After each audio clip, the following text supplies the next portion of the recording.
আপনি একটা second hand bike কিনছেন কিন্তু সেটা এখন পর্যন্ত মালিকানা পরিবর্তন করেন না, বাট সেটা টেক্সট টোকেনের মেয়াদ শেষ হয়ে গেছে। এখন আপনি কি করবেন? কিংবা সেটা টেক্সট টোকেন করতে হলে আপনার নামে চলে আসবে নাকি আগের মালিকের নামে চলে আসবে?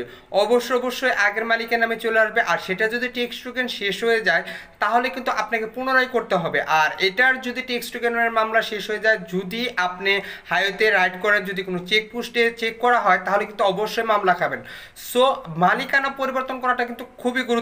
যে সকল ভাই ব্রাদাররা যারা সেকেন্ড হ্যান্ড বাইক বা পুরাতন বাইক কিনতে চাচ্ছেন তারা সাথে সাথে অবশ্যই মালিকানা পরিবর্তন করে নেবেন। আর যে সকল ভাই ব্রাদাররা যারা চিন্তা ভাবনা করতেছেন যে বাইকের মালিক প্রবাসে চলে গেছে, কিংবা বাইকের মালিক মারা গিয়েছে, কিংবা যে বাইকের মালিক বাংলাদেশে নাই, সে বাইকের মালিক পরিবর্তন করতে পারবেন কিনা ভাই, সেটা করতে অনেকটা হ্যাসেল লাগবে। যেমনটা হচ্ছে অনেক ভাই ব্রাদার কিন্তু এই ধরনের হ্যাসেলে পড়ে আছে। তাই আপনাদের উদ্দেশ্যে বলবো এই ধরনের বাইক না কিনে এটাই ভালো।